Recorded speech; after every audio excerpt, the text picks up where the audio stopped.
वो नहीं करવું પડે। વલસાડના પારનેરા ગામમાં પાણીની સમસ્યાને લઈને ગ્રામજનોમાં ભારે રોષ જોવા મળ્યો।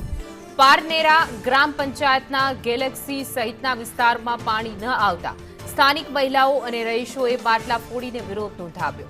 ગ્રામજનોએ આક્ષેપ કર્યો છે કે સરપંચ અને તલાટીને વારંવાર રજૂઆત છતાં સમસ્યાનો કોઈ ઉકેલ આપ્યો નથી। ગેલેક્સી વિસ્તારમાં આશરે 100 થી 150 જેટલા ઘરો પાણીની સમસ્યાનો સામનો કરી રહ્યા છે। અમને અહીંયા પાણીની રસ્તાની ગટર લાઈન બી નથી, કઈ જ અમારા અહીંયા કોઈ જોવા નથી આવતું। ના ગ્રામ પંચાયત વાળા આવે ના સરપંચ આવે, ખાલી વોટિંગ વખતે આવે છે, એ લોકો જોઈને જતા રહે છે। અમને આ બધુંની જ તકલીફ છે। આજે કેટલા વર્ષો થઈ ગયા પણ અમારા સાઈડ કોઈ જોઈ નથી રહ્યો। પાણી જ નહીં મળે। અમે કેટલી અરજી આપેલા પંચાયતમાં તો બી હા આવે પાણી કરીને બધા અમને કોઈ પાણી નહીં આપે।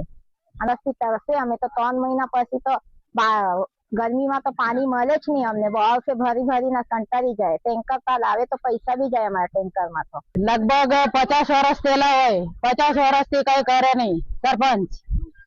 ખાલી વોટ ના માટે આવે, પછી વોટ લઈને તમે લોકો જાય, પછી અમારે બધું તો જોવા બી નહીં આવે ફરિયામાં।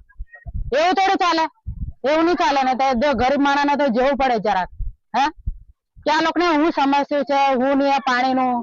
આ સરપંચ તો જોવો તો આવું જોઈએ કે नहीं? इसके ग्राम पंचायत के लिए क्या पानी नहीं, ये लोग ने साधन नहीं, कुछ नहीं करे हम लोगों को। इसके लिए हम लोगों ने ये सब मट्टी फोड़े।